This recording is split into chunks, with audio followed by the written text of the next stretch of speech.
Hello and welcome to Trading the Trend. My name is James Boyd. We welcome all of you here today. Want to just kind of give a quick reminder that this session is live and it is also being recorded as well. We also have Brent Moores with us in the chat. We welcome him.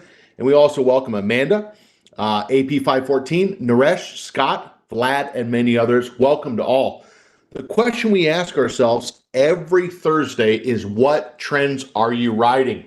Now, if you're saying to yourself, well, I'm not really sure, today would be the day to find out. Okay. Now, that might not be a great thing if you don't know what the trends you're riding, because then you're not kind of giving yourself some feedback. So when we talk about trading the trend, we want to ask ourselves, are you trying to ride uptrends, sideways trends, downtrends, or all of the above? In this class, we mainly focus on bullish trades. So we'll be looking for the relative strength, of course, and also be talking about maybe occasionally some positions where we might be looking, let's say, neutral. And on a minority basis, we have one bearish trade, Tesla, and we'll show that here today. But that's not super common. But we do talk about the different types of trends. Yes. Now, just real quick, remember that options carry a high level of risk and are not suitable for all investors. Also understand when we show examples, they are just that.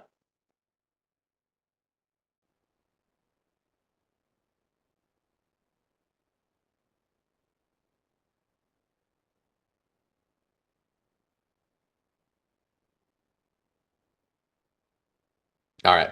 So I saw that. We just kind of paused there for a second. We're right back at it.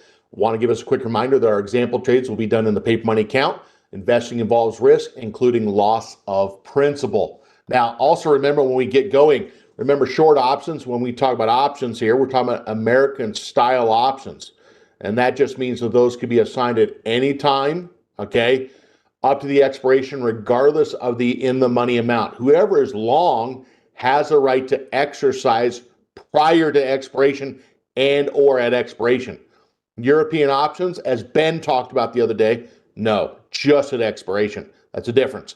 Remember that option Greeks, we'll talk about how that measures the sensitivity.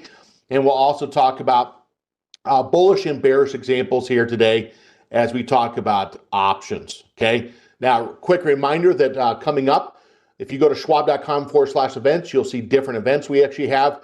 One being in Scottsdale. First day is on technical analysis. Second day is on option strategies. It's at a place called the Phoenician. That place is amazing, okay? You do not have to stay at the Phoenician. It's about $1,000 a night. Minimum typically that I've seen is $600. It's a phenomenal place to have a workshop, okay?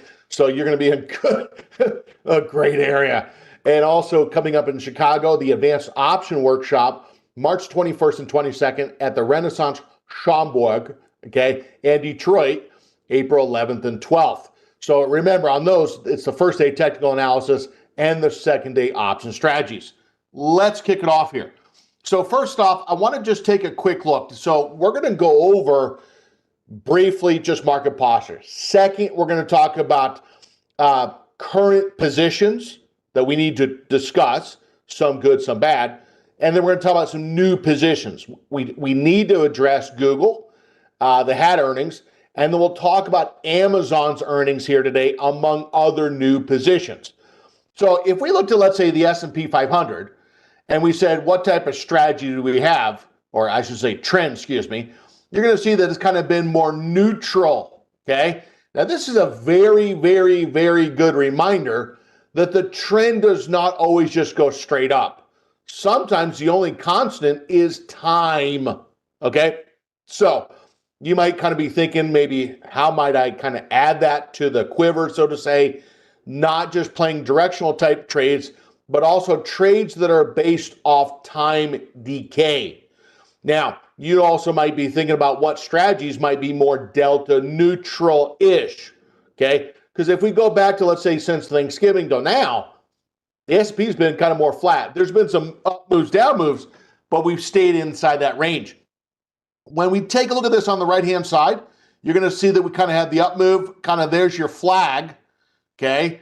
It's still setting up the flag, came down to the midpoint of the channel, and then here we are near the top of the channel again. So when the S&P is kind of neutral to bullish, some sectors are leading. You have to think that maybe tech might be leading, discretionaries might be leading. financials might be leading, and so on. Any sector that would have an unequal weight to the S&P 500. Okay, so that flag is still there on the weekly basis. Now, by the way, when we go back and kind of look at the price target that we talked about, that still holds 6,300. When you go back and look at this just briefly on the 3-year weekly basis, this is what the trend is. Kind of makes you feel bad for the people that weren't paying attention last year, last 2 years or so. I mean, kind of makes you feel bad, okay? But you reap what you sow, okay? Now, if you take a look at this on average, if you go back and look at this, it's kind of that big run to the upside with a little pause. And if we take some of the noise out and go Heikin-Ashi candles, there it is. There's nothing wrong with what we're seeing here. The red and green candle, we kind of circle that for the higher lows. We are still holding the higher lows. So when we talk about an intermediate trend, we talk about that long-term trend, it is still intact. Heikin-Ashi higher low, Heikin-Ashi higher low, Heikin-Ashi higher low, Heikin-Ashi higher low, and Heikin-Ashi higher low. Heikin-Ashi really takes a look at 4 candles to create a candle. You can look at the formulation of that. But if you go back and really look at this, it has literally been telling us it wants to go higher. Now, a lot of times people talk about in the short term how everything is so horrible. You just got to remember something. The market tends to be rigged to go up because the index is based upon companies that have survived over time. The good ones are kept on the index. The other ones not so good, they get dropped off, okay? So you got to remember there is some of that as well. Now, super quick, when you look at the Dow Jones, take a look at that. We'll go back to the daily chart. Kind of seeing, we talked about the other day seeing kind of lots of cups and handles. So far, we kind of see a little handle, this kind of being the cup.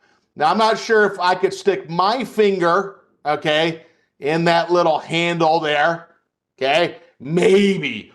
But we're kind of thinking, maybe, are we? Is this class kind of thinking that this is like that higher low before the breakout? Dow down about 0.25%, nothing material, but overall the shorter term moving average, we did see it actually go green on the daily chart, so keep an eye. Just because we're down 100 points doesn't mean it's changed that yet. Last but not least, when we look at the NASDAQ, yours truly, kind of more neutral, okay? Now, there are some tech stocks that I really want to bring out. NVIDIA, we need to talk about. We do see that on the NASDAQ, if you take a look, getting a little moving average crossover on the NASDAQ. Now, that'd be a welcome sign. I mean, hey, might as well, right?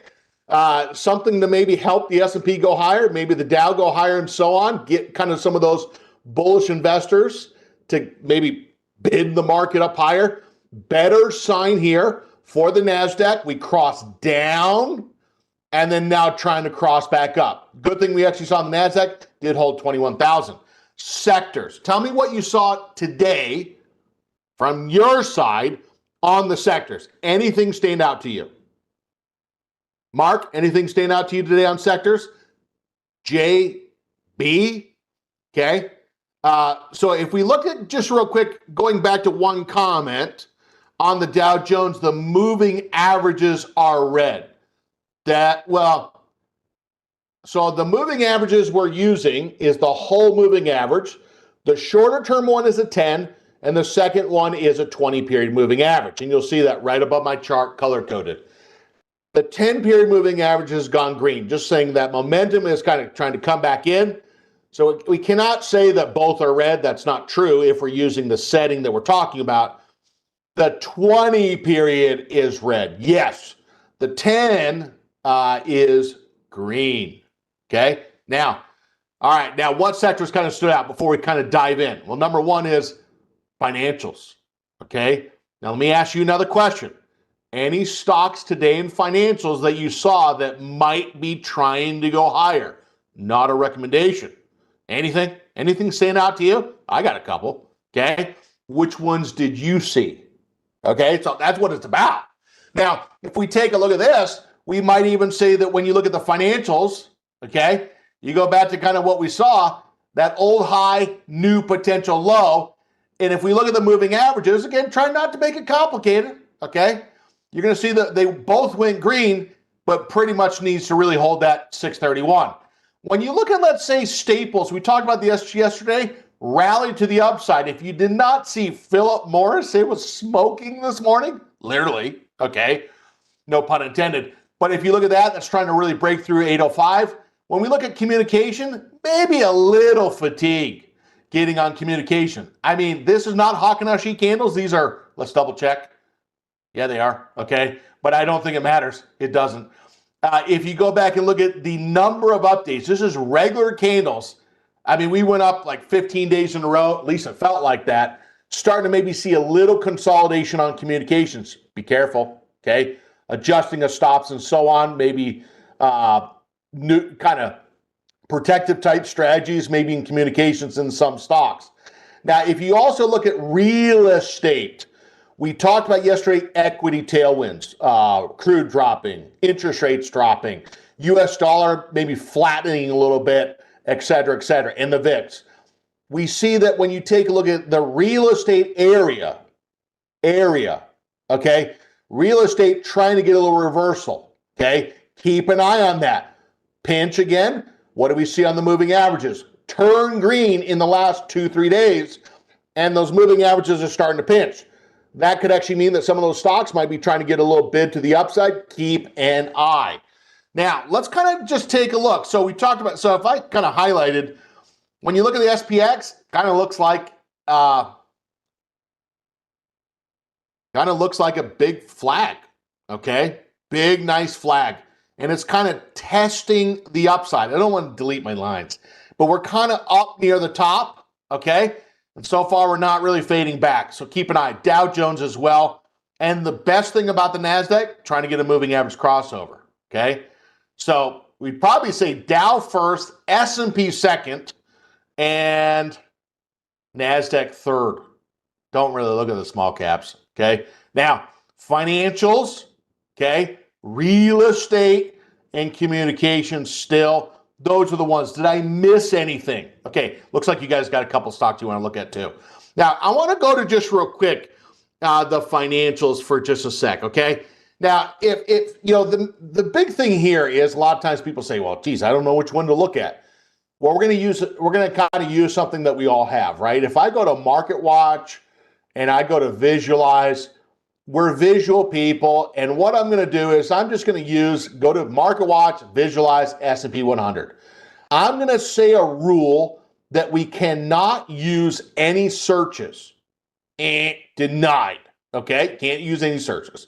Now, if I use MarketWatch, Visualize, and I click on the S&P 100, this gives me an immediate list. I just looked and saw right on here, where do we see the financial stocks, okay? So if you said, James, I am absolutely lost. I have no confidence. I don't even know which direction is north, south, east, or west.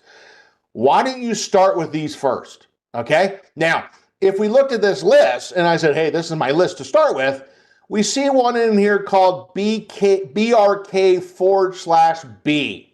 What is that? JPM, doink. MS, Morgan Stanley, doink.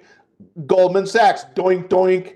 And you're seeing a little Wells Fargo. Could it be the next stage higher? About ready to find out. Bank of America. And you're also going to see a little Citi getting a little action. Again, the darker the color, the bigger the move to the upside.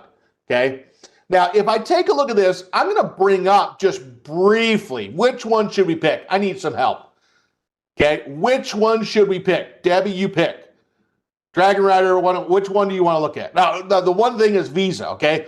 Now, remember, we talked about Visa. That one's been going up. We talked about these credit cards. You're going to see the Visa, MasterCard, American Express a little down. Not massively down, but a little bit. Okay, now, so let's kind of look at this just real quick. Berkshire Hathaway, just real quick, tell me what we see. Now, when you look at Berkshire Hathaway, we're talking about $476 stock, okay? Now, if you go back, we're talking about trading the trends. And this has been the trend. Now, I need you to understand something, that when we had all these different types of things out there, think about them, okay? This party, this thing, that thing, the whole 9 yards, the stock still went up, okay? Now, the one thing is, if we kind of look in the last little bit and say, well, how much did it go up? It only went up 75%. Now, a lot of people say, well, I'm sitting on cash. I ain't losing nothing. Yeah, you are. You're actually losing every year that you're sitting on cash because of the inflation. Even if you said the inflation was only 2-3% a year, you're losing 2-3% a year, assuming you're not making anything on the cash. And if you did that for 5 or 10 years, that dollar ain't what you thought it was. Okay? So this is why people try to use their funds to actually invest in assets that might have a return potentially greater than inflation. We're all kind of in that issue, aren't we? Okay, that's all the problems we have. Now, let's go back to this really weak chart, zoom in on this. Kind of see some little plateauing here, okay? 450, maybe 479, 480, got upcoming earnings. Now, some of us like to really watch these earnings because some traders trade or invest ahead of the expectation of what the company could do. Now, I have no clue. If you pull this up, if you go to the trade tab and say, what is the volume like? Well, it's traded 1.2 million shares so far, has about a 9.6 PE. Don't see a yield on that. And what you're now going to notice, if we said, well, let's kind of look and see if the options are liquid at all. I like to start at the options that, in looking at them, go out about 40 days on the monthly options. We see the monthly option, 43 days. We're going to kind of use this as a barometer, temperature gauge to kind of say, okay, what are the at-the-money options looking like? About 25 cents wide. What's the open interest like? 3,300. So there's something here. The investor might say, James, I'm going to consider the stock. That's an option. If the investor said it's a higher price dollar stock, I'm going to try to maybe use options as a way to get exposure to the trend. It's possible to even do the options. And you look at the put side, the open interest, there's some there in the couple hundreds as well. Now, if we thought there might be higher upside potential, we said, look, we don't want a probability-based trade as much. We want something to kind of have a higher potential gain. Well, that would be the long call vertical. Trade number one we're going to look at here. We're going to go long call vertical, and we're going to click on this. Now, some of the trades we look at today are going to be on this, so we're going to make a loop, new ones and past trades we've done. Many of you like to kind of look at maybe a $5 wide spread. We're fine with that, provided there's liquidity. There's 3,300 contracts on that one, 2,600 on this one. So if we did this, 295 debit. Max loss, okay? Max gain, you're going to see is really 205, okay? Now, why is that not more one-to-one? Typically, when that's the case, is because you're a little bit higher above the long strike, okay? Now, so we could put this in the paper money account. I'm going to bring this up, and I'm going to do a $5 wide strike for both accounts, okay? Now, we're going to right-click on the 475. This is what we just saw before. We're going to do the 480. Now, on the lower dollar account, okay, that's about $30,000, we could do this, okay? 295. It would mean that we would lose less than 1% of the account value given the vertical.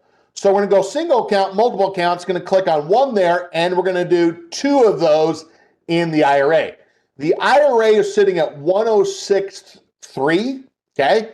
If we lose 600 there, it'd be like 0.5%. Noted. Now, this right here is the max profit for the 3 contracts and the max loss for the 3 contracts. And we're going to see that the commission as well, okay, on there. Now, what I'm going to do is send the order. Now, clearly, if we're actually thinking, hey, we're going to play, let's say, Berkshire Hathaway, we're thinking that maybe this large, now, by the way, there's been 2 big ones, okay? There's been a big fat candle right at support. Buyers were buying below support. Lately, price ran up, fell back down. Buyers came in near the midsection of the channel. Why would they be buying at the middle of the channel? Typically, that means they think the 480 is not going to hold, and they might try to poke this higher. First trade we actually did is on Berkshire Hathaway. When you look at, let's say, a stock like Morgan Stanley, tell me what you see here. Now, I'm looking at a weekly chart. Okay, we're going to look at both. Daily chart, weekly chart. Nothing wrong with that. We can even split the charts. If you said, hey, could we pull this up so we could see both? Sure. Okay, let's put the daily chart on the left Let's also put, for example, the weekly chart on the right. There's nothing wrong with this, okay? So if you said, I like kind of seeing that side by side, I agree with you. So let's pull it up. So if I pull this up and I got to get the right, let's try. Yeah. Let me save style. It's JB Hull. Okay, had to remember what I called it. There we go. Okay, now, so on the right-hand side, it's really looking at a 3-year weekly. Okay, let's kind of make this similar. And I'll zoom in on the left. So how do we know which one is which? Daily chart, there. And this is what we have. What do we see on the daily chart? Well, the shorter term moving average went green. Price poked. Keyword poked, not poke, poked. Okay, above the 10. Yeah, excuse me, above the 20. If we get above the 20, what do you think the chances are that that moving average could go green? Probably pretty high. If you look at the weekly chart, it's already green. Okay, so a lot of investors kind of like to see the setup on that weekly chart. You already have the crossover. You already have the selling off down to the 10, 20-week moving average. You're stepping in. Okay, now what I'm going to do here is if we said, where do we see? Now, by the way, if you said, James, could I have that? I just want to see if we can't do something. Let's click on that. Let's save grid as. Let's just call this daily weekly. Okay. Now, I'm going to tell you something right now, and some of you might not like it. Sometimes that's how truth is. It doesn't matter if you saw it. It matters, did the investor trade what they saw? Now, we're all guilty of that sometimes, including myself. And you'll get people that say, oh, yeah, I saw that one. I saw that one. Did you get in? No, I didn't get in. I just saw it. Okay. Well, so what we want to kind of do is if we're kind of at that point where we said we've done been playing those games, we want to trade what we see the investor says. All right. So now it looks like we're kind of looking to get the car out of park, maybe even go to drive. Okay. Now, let's kind of take a look at this and say, let's imagine the investor says, James, I want to play a stock trade. And I'm thinking the investor says that this stock might try to go to the upside. And I'm thinking that maybe the support area, might be 134, maybe 136. And if you said, James, I like to set those stops tight, maybe 138. All right. Now, notice when we drew the lines on the daily chart, they show up on the right-hand side as well. Now, what I'm going to do is I'm going to go to, okay, I'm going to go to now, by the way, when we do a trade in both accounts, it then sends the account to total all accounts, and we're going to go to IRA. Now, we're not saying we can't do this in both, but I'm going to use IRA to begin with, okay? I'm going to right-click on the ask price, buy custom. I'm going to go with OCO bracket. Now, remember, that means we're buying, we're setting a target to the upside, in this case, and a stop to the downside. So now, if I were going to look at this and say, where are we going to set that stop? Well, if we set a stop, maybe the investor says, James, I'm going to set it below the 136 threshold. Okay, that's not the bottom. So if you did that, there's a risk of that stock kind of coming down and maybe prematurely being stomped out. Boo. Okay, now, if we did that, 133.28, okay? Well, let me mark that right there, 133.28. Now, remember, I said what the risk was there, okay? If that stock actually goes down to the bottom, okay, of the channel, it's not going to allow it to come down to the bottom of the channel. That's the risk. So the investor might set the stop even lower than that. What was that lowest threshold for support? 134.07, all right? Now, by the way, let me share this grid with you, okay? Now, by the way, I'm going to tell you right now, this is not a bad little chart to have here. Now, by the way, what's nice about this is on the left-hand side, so if I bring up NVIDIA, which I want to talk about, okay, click on NVIDIA, it's going to give us the daily chart. It's also going to give us the weekly chart. All right, fine. Okay, so we can see that there. They're linked, 1, 1, and the chart is 1. Goldman Sachs, there she is. There she is. I want to come to that in just a sec. Man, got so much to do in 20 minutes. My gosh, let's talk faster. Someone said to me the other day, they said, James, when I listen to your classes, I normally can speed up to 2, but with you, regular talking is at 2. That was funny. Now, let's take a look at this. So when I go back to this, let's kind of look at where could we see a target. Anything on this chart that might give us an idea where it might try to go to. On the right-hand side, you see a flag, sure. You also see on the daily chart, kind of like a cup. If I saw this chart where you had a prior high, a pullback down to a support area, sure would be thinking maybe like a, using a Fibonacci from where was the old high, where do we drop down to? Now notice what I did when I drew the bottom here. I did not take it from the very bottom, okay? I kind of went to where we had more touches. If you take it to this extreme, it'll give you a higher target. If we kind of say, look, I'm going to go to where we had more touches right around the 122 and change, that's going to give us, if we looked at a 161 extension, a price target at 143. And if we looked at, let's say, a 200% extension, 261 extension, excuse me, it's going to give us a target at 156. Now, if you are a person that likes to even use the 2 line, which is really the channel add on top of resistance, it's going to get us a target at 148. Now, if you don't mind, I'm going to set that target at really 148. Now, you might not. You might say, I'm going to set that target at 156. So what I'm going to do here is I'm going to put that target right at 148, okay, and change. 148.40, okay? 148.40. Now, a lot of times people look at kind of what the potential gain is to the max loss and say the reward to risk ratio is this. It's just a fabrication. It's your fabrication. Some don't even look at that, okay? So what we actually have here, and by the way, that doesn't really factor in the momentum of the stock by itself and the industry group and the market in general, okay? So it's just kind of numbers to make yourself sometimes feel good, okay? Oh, I got a big reward to risk based upon the numbers you typed in. Okay, how many times does that actually hit? So if you take a look at this, 141 to 148, about $7. 141 down to 133, $8. So it's really like a 1-to-1.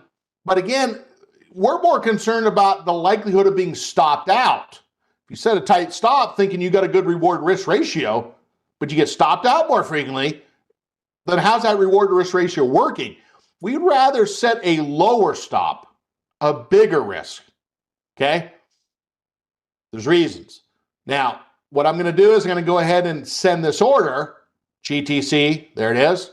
Okay, now can we do this? Well, I can't do 100 shares. Someone should have caught me. We're going to go back to kind of the dollar amount that we've been working with. Okay, $6,500. It's going to give us about 46 shares. So I'm going to take this back, 46 shares.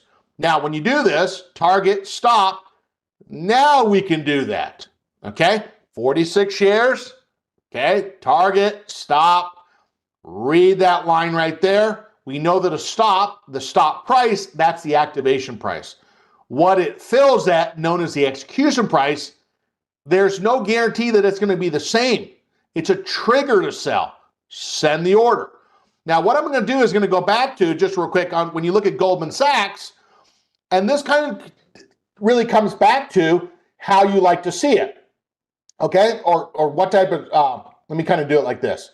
So when you look at the move to the upside and you see the pullback, now, right up until now, you didn't really know that was a higher low. You go to the very next day and you start to get a bounce. We start to get maybe an idea, hey, could we have had a higher low? I'm going to mark that.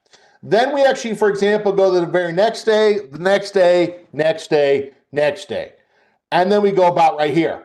Now, at least at this point, we're maybe thinking, could it be a little short-term double bottom? Maybe. And then you actually take a look at this, which is, that was yesterday. Yesterday, just kind of seeing how this evolves. So far, we see 2 touches. Uno, dos. Okay? And we're thinking, hey, we know this pattern because we've talked about it a couple times, a little drop down, a little run back up, a little drop down, a little run back up. This really being the middle of the W. If you get above about that 648 and change, this would now just be a higher high. Okay, now, are we above the 648? Yeah, we're at 658. Okay, so you see that we had a low, equal low. Now, you go back into this, if you're watching the sectors this morning, you'd say, wow, the financial sector is up. What stocks are getting a little push? Which stocks had a little gap to the upside? And a gap's not a bad thing. It just means that people were lined up to buy in the morning. Does that guarantee it's going to be higher the rest of the day? No. It just means they are buying in the pre-market and or buying right at the market open. Okay? More than the sellers were selling. Now, if you take a look at this, we might say, that's it, we're too late. Well, not necessarily. Okay? Don't throw in the towel that quick. We know that this is the lower high.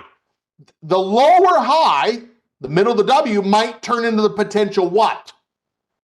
Well, that lower high might turn into the potential help me out here. Got dry throat here. Lower high could turn into the potential higher low. So what the investor might do is say, James, I'm going to think, maybe we're going to set up a trade. Let's say the investor says, I think that maybe when we go back and look at that Goldman Sachs, where was that lower high, 649? Could the price stay above 649? Let's even just say 650, okay? Now, you northerners, 650. Southerners, 650, okay? Well, let's say the investor says, you know what, I want to kind of be a little bit more conservative, okay? Maybe the investor says, I want to sell a strike below where I think the price could potentially stay above. Now, we know that the delta is really approximate for what's the probability of the stock, in this case, being below the strike by a penny. Second, delta would be the change in the option price over change in the stock price, okay? Now, what I'm going to do is I'm going to right-click on this, sell vertical. Now, wait, if we sell a short put vertical, what is that really doing? It's a probability-based trade. If we sell the 640, buy the 635, you're now going to see that we have a lower break even. So that stock, if you look at this, is at 658. Break even expiration is at 638. So the stock could go down 20 bucks and still be above break even. Now, you might look at this and say, look, the maximum gain, 160 divided by 340. That doesn't seem like a lot, but when you look at 160 divided by what the max loss is, it's 47%. Many investors say, look, I'll take 20, 25, 30, 47. Why is it a little higher? It's because you got 43 days, okay? So that's why. Now, what we're going to do for time's sake is we're going to do one of those in the margin account. We're going to also go two of those in the IRA. So today we actually talked about so far, number one is Berkshire Hathaway, okay? Second trade we did is a stock trade on Morgan Stanley. And the third trade we actually did is on Goldman, okay? Now, if we take a look at this, we're going to go ahead and send the order. Now, let's kind of go back to just real quick something that I at least want to make sure that we're aware of, okay? Now, when I go back to, let's say, the IRA account, we'll look at both accounts. So first off, we got earnings today on Amazon. That's what you feel, right?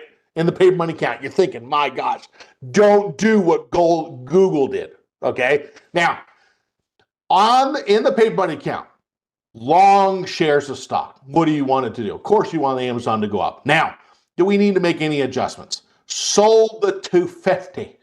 Well, where's the stock now? It's at 237. Is there still upside on this? Doink. Yes, there is. Now, do we need to do any altering prior to the earnings here? No. Why is that? How do we know for sure? For sure. Well, we still got some time left, more than 10 days, yes. But the biggest thing is here, we still got some premium, okay? $455. So on this one, we don't need to do anything. We still got some upside and we still got that downside protection for 15 days. And it's at 225. So this trade, when you really take a look at this, what we're going to do, and I want to put this on. So on this trade on Amazon, I'm just reconfirming. They're not going to change anything. Okay. When we look at the delta here, when you take a look at that delta and we said, is this a bullish trade? Well, anything that has positive delta is bullish. So if we looked at this and said our delta is 37, the stock goes up $1, the net P&L approximately should be about 37 bucks. Approximately. If the stock were to go down $1, it should be down about 37 bucks net, approximately. So it is a bullish strategy. So that's one that's going to kind of still going. Now, when you take a look at Google just real quick, we have one of these that we need to address. Shares fell down. We talked about this yesterday. But the one that we need to address is the one that's expiring tomorrow. And I mean, it's close. You're going to see these bad words here, these bad letters. A little fun with us, okay, because we're short. We sold the 195. And now what you're going to see is ITM. What does that mean? In the money. Now, with 1 day remaining, what's the risk? Well, the closer you come to expiration, whoever is long can exercise their right. So if someone had a long put at 195, they can exercise their right to sell. If they sell, the paper money account buys, even though it's not an expiration yet. So what you're now going to notice is we are between the strikes. We are down about $160, but really, if this thing can get a little bounce here, if it could please, that's how I feel sometimes. Please, I've been such a good boy. You ever said that before? Come on. I've been a nice person. Just get above the strikes. I'll never do it again. Okay, a little fun. Now, we're going to leave this on. The risk is if that stock were to close below the long put strike, well, you have a max loss, okay? So the biggest thing is, now this one we did, and I mean it's a baby bounce, not a whole lot of bullish action right near this horizontal support, okay? And I do see the bandwidth dropped. So, yep. We'll hold here. We're back. So in terms of support, holding, but my gosh, we're now crunched for time, right? We need this stock to bounce back up to 195. You get above the 195, then you got a chance. But this is do or die in the next 1 day for Google. This is either going to be max loss, a partial max loss, or a whole max gain. Okay, but clearly this is where options are risky. You run out of time. Okay, which is a factor. Now I want to go back to just real quick one of these other positions when we take a look at this that we need to quickly address. T-Mobile. Now remember, one of the sectors we've been talking about for over 2 weeks, 2 weeks and 2 days to be exact, is communication. We might have said that maybe once, maybe twice, okay? Now, if we look at T-Mobile, the reason why we need to just discuss this for just real quick is we are right now near the target, or some people call the target. Now, a lot of times when people are making money in that paper money account, they kind of become undisciplined. But you want to be disciplined no matter if you're making money, unrealized profits, not making profits, unrealized loss of what every day is just the same. You're just kind of following the management. So we have a target here, but the problem is we got to stop all the way down here. Now, what we're going to do, we can do this by eyesight, is what's the highest price here today? 247.60. What's the target price? 248. So what was the high? 247.60. And if we said, okay, we were trying to make 40 more cents to go to the target. Well, a rookie mistake would be to say, oh yeah, I'm doing good. Okay, you ever said that before? I'm doing so good. And you give it all back. Now, what we're going to do in this case is we're going to choke the stops. We're going to use what we call a one-to-one reward risk method. If we had 40 cents from the highest price, not from when you saw it, from the highest price, 247.60 up to 248, 40 cents. Take the highest price, 247.60. It doesn't matter if you weren't there, less 40 cents. It's going to give us a stop at 247.20. Confirm send, send the order. Now, does this guarantee that it's going to hit us out for profit? Don't ever say those words guarantee with stops, okay? It's a trigger to sell. And if you look at this, if this stock goes down 22 cents, it would then trigger to sell, but we still need to see where it could get filled. So we need to pull that up because that one went, okay, to the target. Now, just go back for just a moment. Where was that position entered? On the 31st. So if we go back to the 31st and said, I would like to see where that paper money account got in, and it was about right there. So if you're thinking, now you might look at this and say, why did it get in there?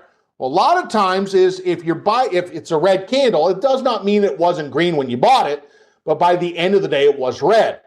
If you bought that stock on that day in the paper money account, it might have been a buy limit order, and you try to buy closer to support. The very next day, you're like, did I tell you I was a genius? The very next day, Lisa calls you up, hypothetically, your friend Lisa, and says, I'm not a genius. The stock went down. Next day, your friend calls you up, Paul, and says, I'm a genius. And the next day, Debbie calls up and says, did I tell you I was a genius? That's what it feels like when those stocks go up after you get in. But that does not always mean that it happens like that. So the timing on this was pretty good, okay, because after that, it had a pretty decent bounce. Now, we didn't know it was going to go up. That's why we set the stop and position size. Now, I want to kind of fast fire a couple stocks in closing here, okay? A couple stocks that we're going to keep an eye on, okay? Now, James, how many eyes do you have on the charts? A couple. So first off, when you take a look at, let's say, Palantir, pretty good bounce here today off the 10-period moving average. Talked about that a little bit yesterday. Keep an eye on that for you, some of you short-term swing traders. Marriott, pretty big bounce, continuation pattern. So is Hilton. Doink. We know people like to take a vacation. Keep an eye on Meta. That did make a brand new high here today. And Costco. Costco ripped to the 1060 here today. And you're going to also see that DoorDash, clearly there's not everyone that likes to get in their car and go to the store. They want someone else to do it. I think that we also want to keep an eye on, let's say in closing here, maybe GEV. GEV did drop. We took a loss on that, but it's had a crossover and is trying to kind of repair some of the technical damage. Keep an eye. Okay, I'm out of my time here today. Great thing is this class can really fly by. Okay, reminder for you. Okay, a little fun here. And by the way, Robert makes mention of Netflix. Yes, talked about that yesterday. Don't have anything new to say on that. Still a pretty strong trend showing so far. This channel here is on YouTube, Trader Talks channel, Schwab Coaching Webcast, free, okay, to actually watch. Also, last but not least, I just want to give you this coaching link right there, okay? And stay tuned for our next webcast coming up right at the top of the hour. That webcast will be Short Verticals with Connie Hill. So I want to say thanks so much for all of your comments, your questions, and your participation. Remember that with what we discussed, all investing involves risk. We will be watching Amazon to kind of see the effects of the earnings on that. We will follow up tomorrow morning with Kevin and I on ETFs tomorrow morning at 9:30 a.m. Eastern. This has been the class on Trading the Trend, as we had a little fun here today, but we learned something. And stay tuned for Connie coming up next. Take care. Bye-bye.